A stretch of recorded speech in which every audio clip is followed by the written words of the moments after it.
Всем привет, с вами Иван Жданов и передача «Военное положение», где мы раз в неделю подводим итоги и обсуждаем все то, что произошло на войне и вокруг нее.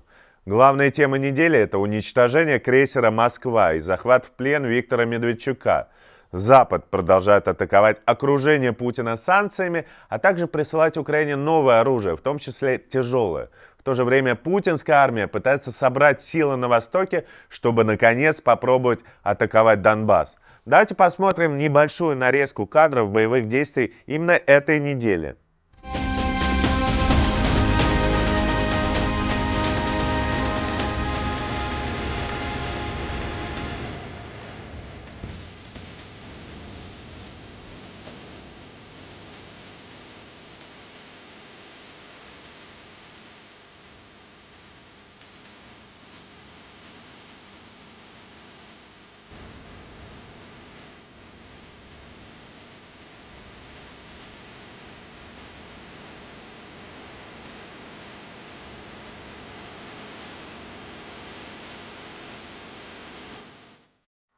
Давайте смотреть общую карту. Видно, что никаких масштабных изменений линии фронта нет. За последние 7 дней российская армия продолжила переброску войск на Восточный фронт. И вот тут давайте подробнее смотреть на самый важный район боевых действий. Это, конечно же, те населенные пункты, которые вам давно известны. Это Северодонецк и Лисичанск. Это основная линия укрепления войск вооруженных сил Украины. Понятно, что Россия пытается перебросить максимальное количество войск в район Изюма. И вот уже с Изюма, мы помним, что был на прошлой неделе обстрел Славянска и Краматорска, вот как раз где на вокзале погибло большое количество людей. Вот отсюда они пытаются вести обстрелы этой территории. Самые ожесточенные бои идут вот в районе Попасной. От Попасного до Рубежного понятно, что они будут пытаться прорываться и пытаться замкнуть вот эти клещи вокруг украинских вооруженных сил. Давайте южнее всего этого района российские войска буквально остановились. Еще недавно они пытались пробиться на северо-запад от Волновахи, но теперь линия фронта окончательно сформировалась. Они буквально сообщали о захвате вот каких-то буквально 3 домов. И за последнее время даже вот это никак не изменилось. Вот она, линия фронта, как она была на прошлой неделе, так она остается на этой неделе. Возможно, что южная часть российских сил дожидается освобождения своих сил на Мариупольском направлении. Там, конечно, продолжаются самые жаркие бои на этой неделе. И давайте смотреть на свежую карту Мариуполя. Мы видим, что ситуация немного изменилась, что здесь остались такие очаги сопротивления, вот это завод Азовсталь. И на этой неделе также были сообщения о том, что части морские пехотинцы соединились и прорвались, соединились с частями, которые защищают завод Азовсталь. Мы точно не знаем, где это произошло, но понятно, что ситуация осложнилась, и если они раньше не были так явно около морского порта, то теперь они максимально приблизились к этому району, и вот остаются вот такие очаги сопротивления. И несмотря на такое безнадежное положение бойцов Азова, они продолжают держаться. Буквально вчера появились кадры, как их обстреливают системой ТОС. Вот вы видите эти как раз взрывы. Кроме того, по неподтвержденной информации от украинской стороны Мариуполь бомбили с помощью стратегических бомбардировщиков Ту-22М3. Это, конечно, очень серьезно. Возможно, Путин отдал приказ полностью сравнять Мариуполь с землей. И переходим к Южному фронту. Тут продвижение тоже остановилась. Только теперь речь идет уже о продвижении украинских сил, потому что, как мы помним, с прошлой недели вот в этом районе вооруженные силы Украины освободили достаточно много населенных пунктов. Но за последнюю неделю практически ничего не изменилось. Мы видим, что, возможно, украинские войска планируют контрнаступление вот именно в этом районе. Но в целом тут, конечно, предполагать еще сложнее, потому что каких-то там явных доказательств подготовки какого-то наступления мы не видим, не знаем, ну и, скорее всего, это просто стратегические планы украинских вооруженных сил. Но самой главной новостью, конечно, стало потопление флагмана Черноморского флота, ракетного крейсера «Москва». Это случилось в районе острова Змеиный. Вот тут он обозначен как белый. Вот где-то в этом районе, разные эксперты по-разному показывают, где находился крейсер «Москва». Но мы предполагаем, что вот примерно здесь, и он был подтоплен и ушел ко дну. Что известно о судьбе корабля, давайте вот теперь обсуждать дальше. Я откладываю планшет, и давайте посмотрим хотя бы какое-нибудь видео.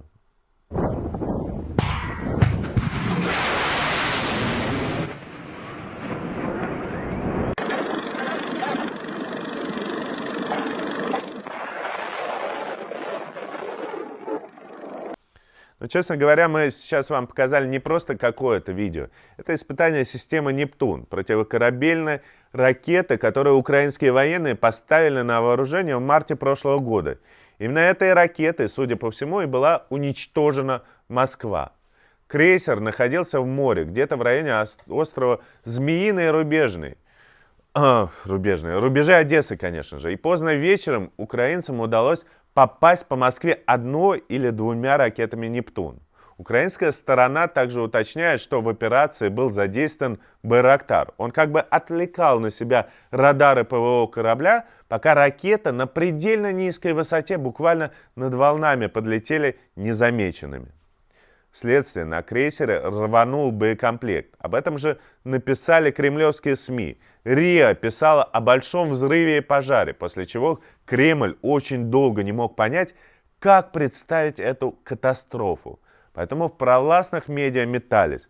То напишут, что ситуация серьезная и даже эвакуирован экипаж, то сообщают, что будто пожар потушен, а крейсер своим ходом идет в Севастополь. Но мы видимо, через сутки они перестали отрицать вот самое очевидное. Это просто стало невозможно, и Минобороны признали, что Москва затонула. Думаю, что затонула она гораздо раньше. Просто новость придерживали, дожидаясь команды от верховных командиров. Прям как с Жириновским. Умер раньше, а потом ждали, когда эту новость можно представить. И такая команда об этой новости могла идти только либо от Шойгу прям непосредственно, либо от Путина.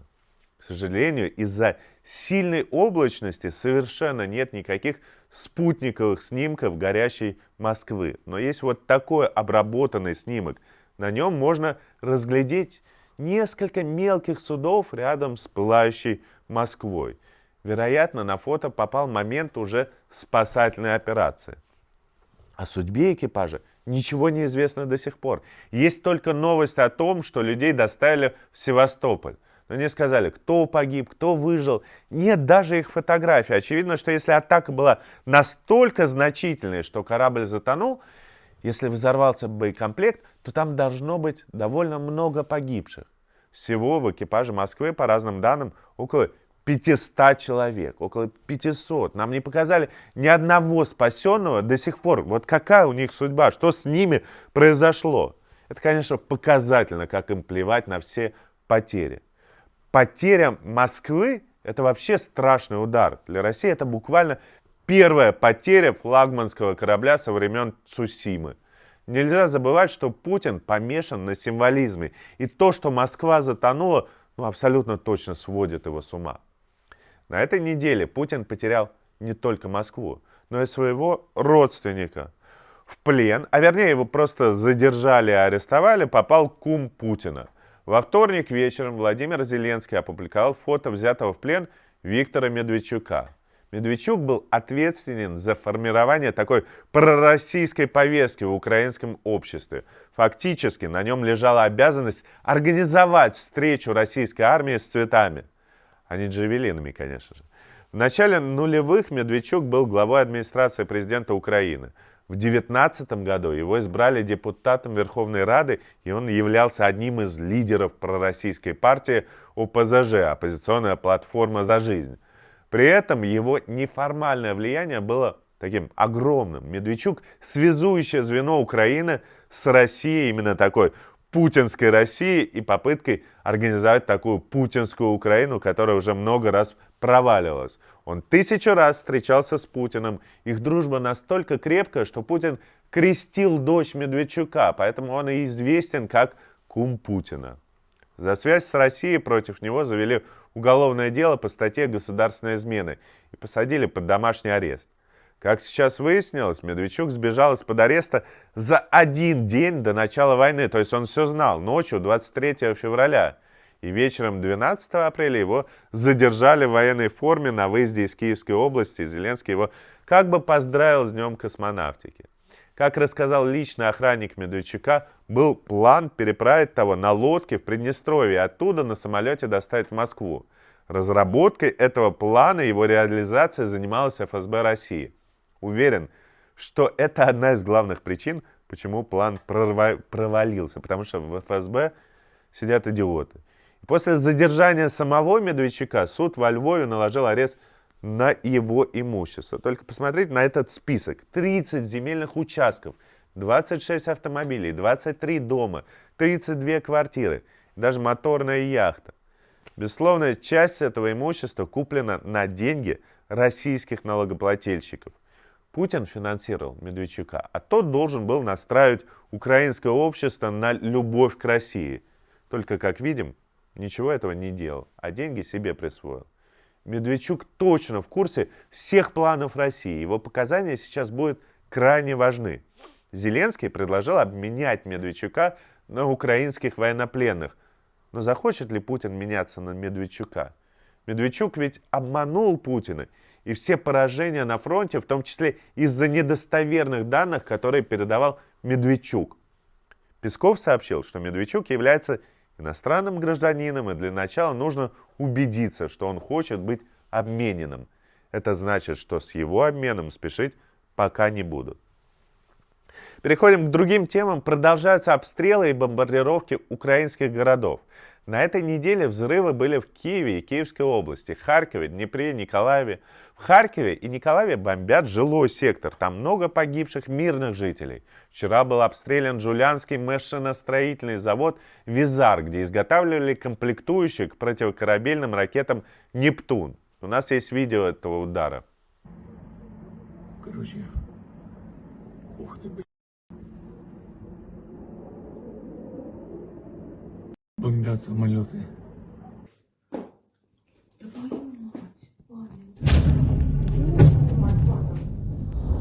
В пятницу Зеленский впервые за долгое время озвучил потери украинской армии. Было заявлено о 2500-3 тысячах погибших и 10 тысячах раненых военных. По его словам, российская армия потеряла около 20 тысяч солдат. Честно говоря, мы всегда осторожно относимся к любым цифрам потерь. Но очевидно, что российская армия несет больше потерь, чем украинская. Она в наступлении на чужой территории. Украинцы продолжают централизованную оборону страны, и по-другому быть не может. На этой неделе российские пропагандисты заявляли о сдаче в плен более чем 1000 морских пехотинцев, оборонявших Мариуполь. Командир бригады морпехов записал видео, что его бригада прорвалась из окружения и соединилась с полком Азов, как мы это уже говорили, когда на карте рисовали. Слава Украине!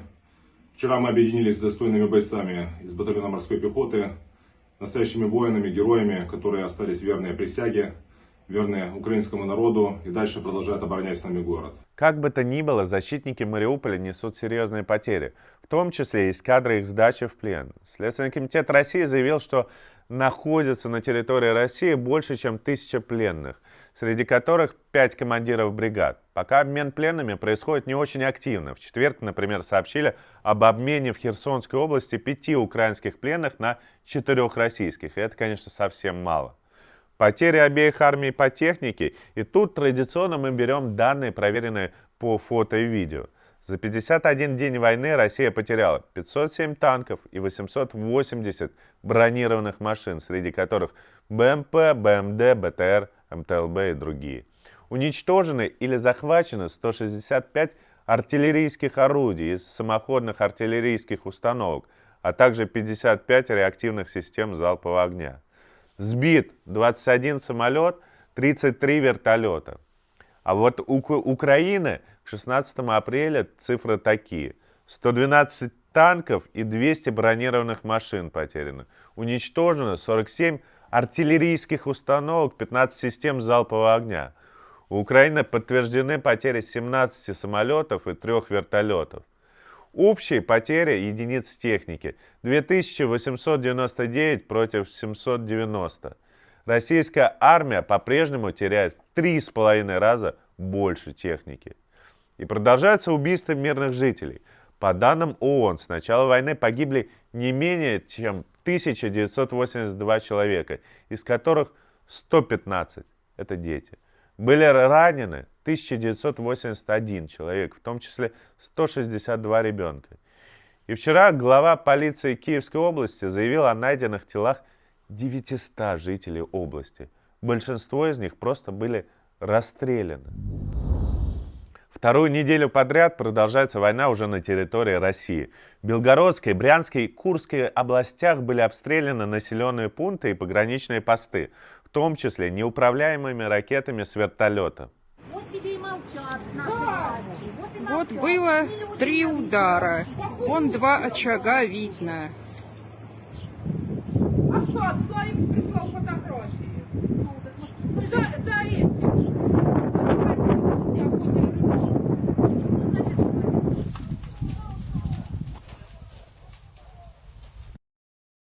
Минобороны сообщила, что обстрел шел с украинского Ми-8, который был сбит ПВО. Также зенитные ракеты сбили несколько объектов и уже прямо над Белгородом.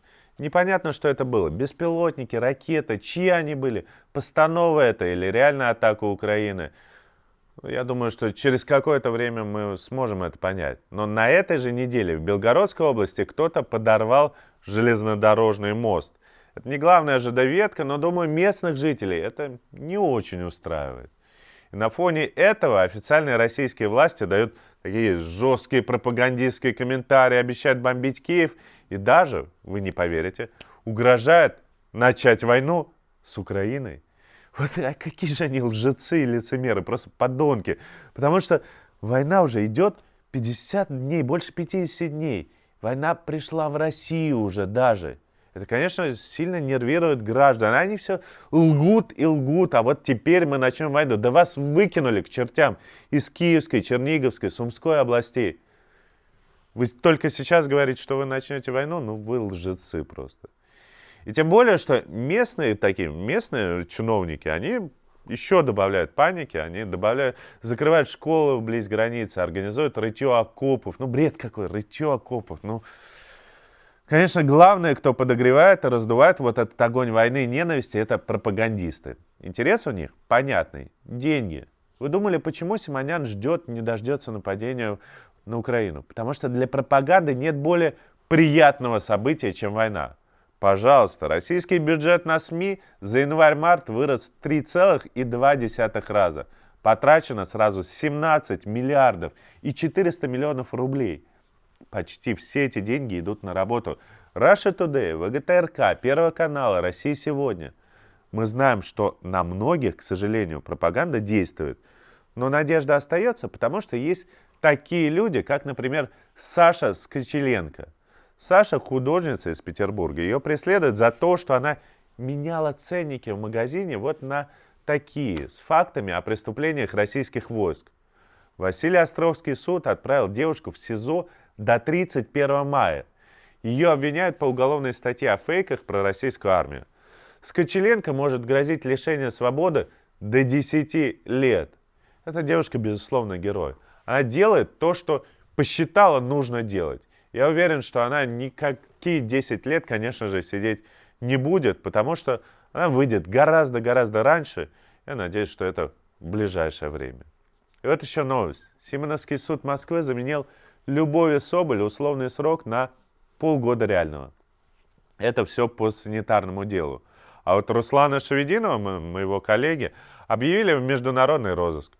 Понятно, зачем все это делается. Это такой сигнал, что им ни в коем случае нельзя возвращаться вот прямо сейчас в Россию. Но, честно говоря, ну, плевать уже на то, что они делают, и даже новостью это не является. Давайте дальше. Западные страны продолжают вводить новые санкции, арестовывать новые активы друзей и соратников Путина. Офшор Джерси заморозил активы Романа Абрамовича на 7 миллиардов долларов. Это примерно половина всех его денег. Кроме того, во Франции у олигарха конфисковали сразу 12 объектов имущества на 25 ярдов евро. В том числе вот этот роскошный столетний замок на Ривьере. Также во Франции конфисковали 2 отеля жены Геннадия Тимченко. Власти Германии наконец-то нашли номинального владельца яхты Алишера Усманова «Дильбар». Этим владельцем оказалась сестра олигарха, которая тоже под санкциями Евросоюза. Так что теперь самая большая моторная яхта в мире стоимостью в 600 миллионов долларов арестована в Гамбурге. И Великобритания внесла в санкционные списки еще 206 человек, среди которых жена Лаврова, бывший глава РЖД Якунин, Вячеслав Фетисов, другие важные чиновники и ключевые лица из окружения Путина. От App Store и Google Play удалили приложение Сбербанка, Альфа-банка. Теперь в России не так просто их скачать на телефон. На Авито даже появились объявления, вполне реальные, о продаже айфонов с уже установленным Сбером. Конечно, с большой наценкой, потому что скачать это приложение на iPhone уже теперь невозможно. И, конечно, его гораздо будет меньше скачивать там с прямого сайта Сбербанка, как APK-файл, просто будет пользоваться меньше популярностью. В России запрещают даже реально буквы. Вот в прямом смысле слова. Правообладатель популярных шрифтов Times New Roman, Arial и других запретил пользоваться ими на территории России. Понятно, что рядовых пользователей это не особо коснется. Но вот открытое использование этих шрифтов на государственных сайтах будет нарушением, и вряд ли они будут прямо где-то скачивать на торрентах, потому что с торрентов еще можно и вирус себе на компьютер занести. Мы видим реально, как Запад продолжает методично давить санкциями всех, кто связан с Путиным и этой войной. Очень хочется добавить в этот список еще одного человека, который помогает Путину разжигать войну, а сам тем временем покупает итальянскую недвижимость. А именно я про дирижера Валерия Гергиева. Мы выпустили большое расследование на этой неделе про Гергиева, показали его имущество в Италии, что он там унаследовал, как он тратил карточки прямо с лично карточки с фондовские, он тратил прямо на свои личные нужды. Все это показали, это интересный видеоролик на канале Алексей Навальный, посмотрите его, пожалуйста, если еще не посмотрели.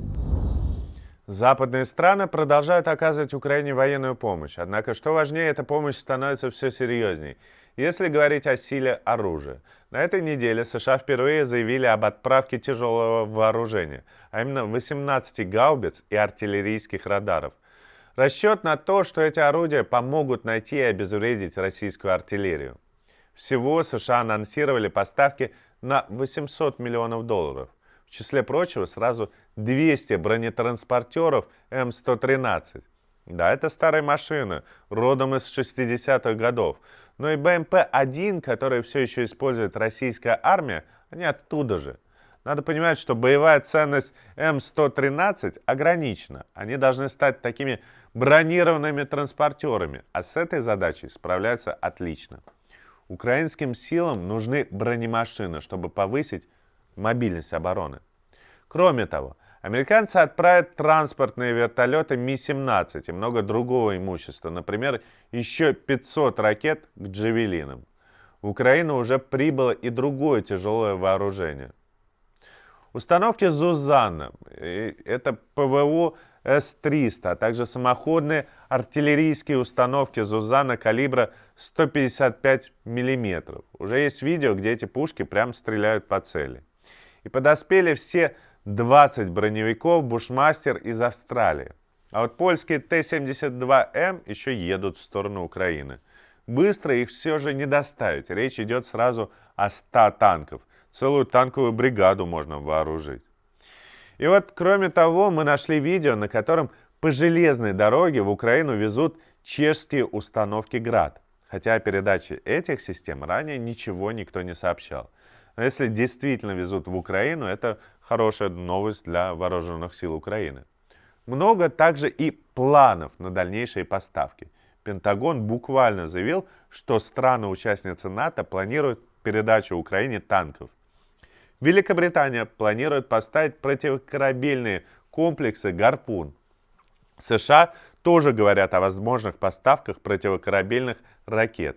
Хотя, судя по последним новостям, украинцы и своим оружием неплохо справляются. Немцы планируют поставки тяжелого вооружения. Об этом написал депутат Бундестага и участник парламентской группы по оборонной политике Маркус Фабер. Словаки же могут отправить в Украину самолеты. Об этом сообщала Братиславская правда. Речь идет о МиГ-29 в количестве 11 штук, которые стоят на вооружении страны. И по данным Forbes, США планируют передать украинским ВВС ударные беспилотники «Риппер». Это уже невероятно серьезно. «Риппер» — это увеличенный во всех смыслах «Байрактар». Он мощнее, более дальнозоркий и устойчивый к помехам. Несет в себе в 10 раз больше вооружения и может наносить удары с большого расстояния. Но важна не только техника. По информации Wall Street Journal, США готовы расширить сотрудничество с Украиной по разведке и предоставить данные, которые потенциально помогут украинцам вернуть Крым и Донбасс. Речь наверняка идет о спутниковых снимках и данных самолетов-разведчиков, на которых обнаружены ключевые военные объекты в этих регионах. Давайте подведем итог. На этой неделе российская армия продолжила перебрасывать силы на Восточный фронт. Везут даже старые резервы, как вот эти «Грады» на шасси 131-го ЗИЛа. Полное старье, но понятно, что это все равно «Град», ракеты все равно полетят по мирным жителям. Замедляют переброску техники и украинские диверсанты, которые подрывают мосты, организуют засады, ведут упорные бои на всех важных рубежах. Замедляет начало нового наступления российских войск и героический Мариуполь. Очевидно, что город играет еще и психологическую роль. Нельзя начинать новую большую битву, не захватив полностью территорию Мариуполя. Но мы видим, что даже отступление и сокращение фронта и длительная тактическая пауза не помогают российской армии избежать провалов. Уничтожение крейсера «Москва» может стать ключевым эпизодом всей этой войны. Не так важна реальная сила корабля, как символизм. Первая боевая потеря России на море за многие годы. Уничтожение флагмана всего флота. Удар, которого никто не ждал, в том числе в России, среди сторонников войны. Вот как им теперь объяснять, как оправдываться? А я уж не говорю о моряках. Я уверен, что они сидели возле острова Змеиный и думали, что война там далеко, и типа мы запускаем ракеты, а потом вдруг все горит, и они погибают. Все это, конечно, поднимает боевой дух украинских войск. Тем более, что в отношении Запада к этой войне явно наступил новый перелом. Если раньше они строго отказывались посылать Украине тяжелое вооружение, то теперь об этом говорят как о решенном деле. Осталось только собрать что-то и привезти. Вероятно, уже на следующей неделе мы узнаем об отправке новых танков, новых пушек, а может даже самолетов. Украина не просто сопротивляется и отбивает удары. Украина буквально побеждает в этой войне. Еще рано, конечно, об этом говорить, но у путинской России, у путинской армии значительно больше потерь. Она не достигает никаких реальных целей и явно застряла на месте. Зная все, что происходило последние 2 месяца, могу предположить, что то самое наступление на Донбасс вполне может обернуться разгромным поражением. В связи с этим снова начали ходить разговоры о тактическом ядерном ударе. Об этом напомнил директор ЦРУ Уильям Бернс. Он предупредил, что надо совершенно серьезно относиться к тому, что Путин нанесет удар по Украине небольшим ядерным зарядом. Буквально даже сегодня появился смешной фейк о том, что будто Медведев заявил, что военно-космические силы России будут сбивать спутники Starlink, и уже отдан такой приказ, потому что якобы с их помощью была уничтожена Москва. Очередной намек на прямое столкновение с Америкой. Шутки шутками, но мы действительно не слишком далеко от реального противостояния России и НАТО. И сложно предсказать, решится ли на такое Путин или просто Медведев в очередной раз сказал какое-то фейк или его просто придумали. Но явно можно сказать одно. Путин недоволен. Он вообще, наверное, в ярости сейчас бегает по бункеру и не понимает, что еще делать. Я хочу напомнить о том, насколько Путин любит жизнь. У него куча дворцов и резиденций, несколько яхт, миллиарды на счетах. Многое из этого уже арестовано, но многое осталось, в том числе в России. Мы помним, как он печется о своем здоровье, повсюду таская с собой кучу врачей.